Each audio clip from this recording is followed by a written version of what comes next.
What's up, guys? Back here with the next part of my favorite metal albums of all time series, I guess we would call it.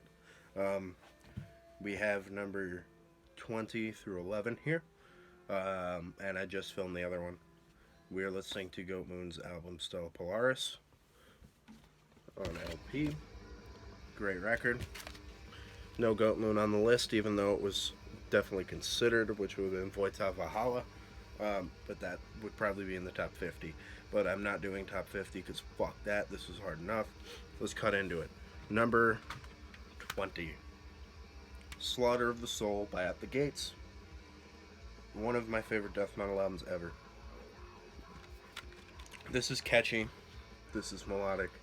It is thrashy. It's well done. It's hardcore influenced. And it's by far one of the most memorable sounding death metal records ever recorded. Um, I love everything about this record. This is the bonus tracks, which comes with Slayer covers and demo material from '93. I'm not entirely sure what that demo is, but Slaughter the Soul is an amazing, amazing, amazing record. You guys have all heard this. Number 20. 19. I would have expected this band to have a higher spot on this list, but it just didn't add up that way. Pure Holocaust by Immortal. This beats out Blizzard Beasts in my opinion because it holds a lot more of that, um, that black metal old school Norwegian feel to it. This record is just unapologetically perfect. The Sun No Longer Rises is by far my favorite song on here, but I love the whole thing. I mean, A Sign of the Norse Hordes to Ride, Eternal Years on the Path to the Cemetery Gates. It's so good. It's raw, it's blistering fast, the vocals are Abbott. The new record's great too, but this is number 19 on my list. 18. An album cover you guys see a lot on my channel. This probably would have been higher. It just didn't happen. 18. Bathory's album Hammerheart. This is my favorite Bathory album, followed by Blood on Ice, and then Bloodfire Death. But Hammerheart is an amazing record. This album reminds me a lot of a trip I took to Minnesota, and it really it means a lot to me in that way because that was one of my favorite trips I've ever taken. Baptized in Fire and Ice, my favorite song on here. This is just one of those albums that will eternally have a place in my heart, I guess, as gay as that shit sounds, but Hammerheart by Bathory. The clean vocals are so epic. The riffs are simplistic, but intelligent enough for it to be incredibly interesting all the time. This is just a great, great, great record. I love this one to death. Bathory. 17. This was pretty much built on that style. This is arguably one of, if not the first folk metal records ever, postmarked by Isengard. I am an enormous fan of this record. Fenris, anything the dude lays his hands on is fucking amazing. I like all Dark Throne, even Goat Lord, although it is my least favorite by far of Dark Throne's albums. I like the Fenris's Red Planet, Neptune Towers, Storm, this, everything, even some Isengard stuff. Just the dude's amazing. And the kind of thing is super catchy. What the fuck? It's a catchy black metal album. I guess it's folk and black metal, but it's catchy. It gets stuck in my head. It's atmospheric. It's great. It's like it's definitely the building blocks to folk metal, which is a style I'm really fond of. So yeah, postmarked by Isengard. What was that? 17? Yeah. 16. Danzig's album Danzig. This reminds me of being a very young man and being a very young metalhead and just loving music for music and not thinking about anything and just loving it. Every one of these songs is a sing along for me. I'm a huge, huge fan of anything Danzig does.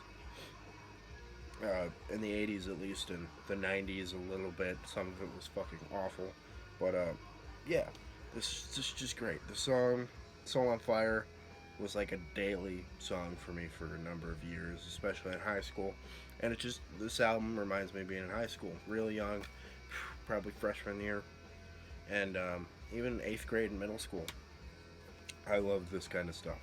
I was a Doom kid in the beginning. I'm still a Doom guy, but fuck yeah, Danzig's amazing. That's 16. Down to the 15 here. Yeah.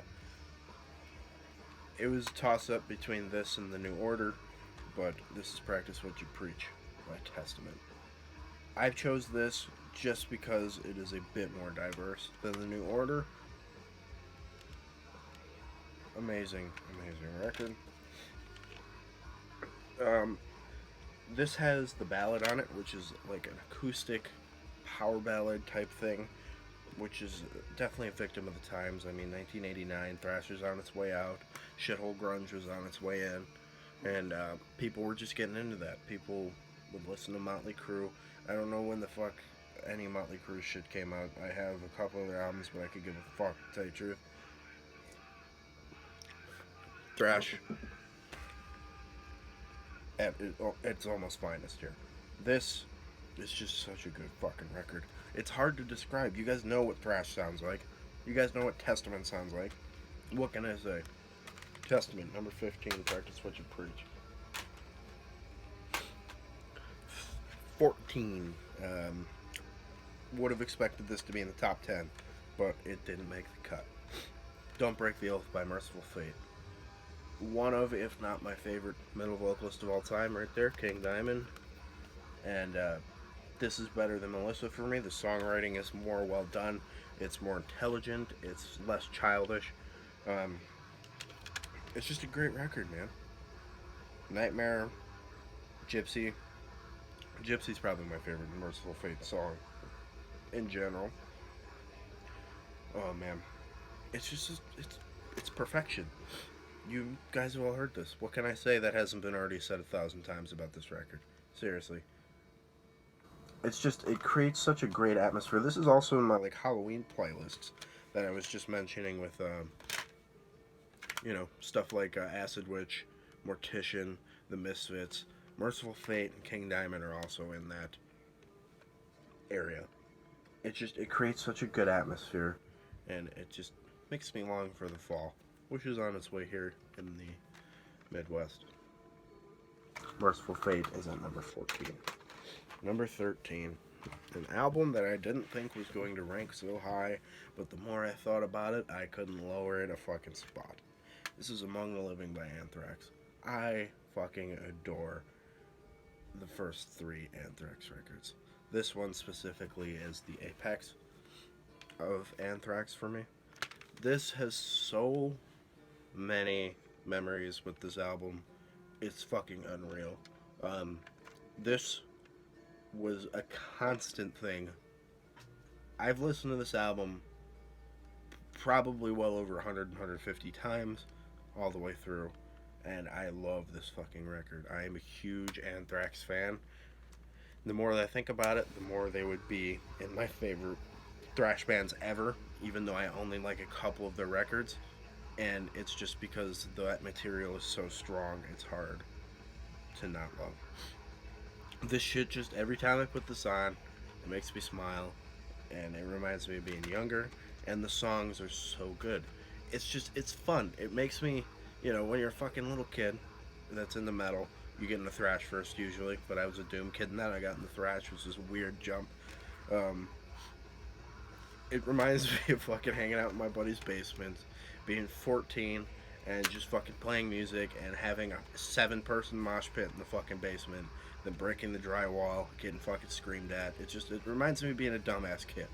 Anthrax, you hold a near and dear place in my heart. for eternity. So that was number 13 with Among the Living. This is number 12. This is Cannibal Corpse's album, The Bleeding. This is an old Metal Blade press, I believe, the first press, yeah, from '94. This has a lot of memory, too. This was a big influence on the newest music that my band, which is pretty much disbanded, but technically just a hiatus. This is a heavy influence on the new stuff we were writing.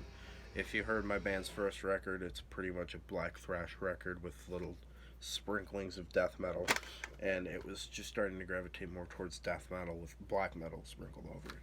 But this was a huge influence on that, and every one of these songs is just a fun listen. It just makes me happy every time I hear it.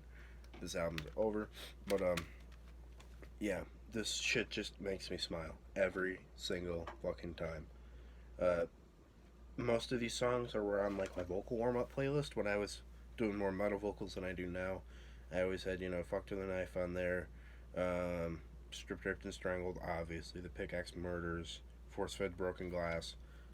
It's a great record. It's my favorite Cannibal Corpse record. It used to be Butchered at Birth, but the more I listen to this, the more it makes more sense because it's a much more well-done record. Number 12, The Bleeding by Cannibal Corpse. And 11, we're getting down to the end here, boys.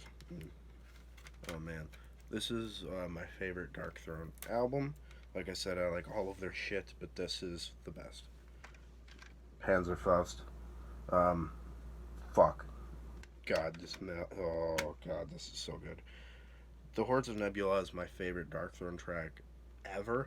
It's slow, it's doomy, and it's blackened. There's nothing I like more in metal than that. Yeah. You guys have all heard this shit. What can I say? Quintessence is another one of my favorite tracks Dark Throne's ever done. And, Triumphant Gleam. It's a great record, man. What can I say? This is an older Moonfog pressing, I believe. Yes, it is. It's a Moonfog press. I don't know if it's original, because I thought the first press was on Peaceville. But, yeah. So that is 11. With Panzerfaust by Dark Throne. So that'd be it for this one, guys. The next one will be my final video for this. My dog's trying to get in my room. And,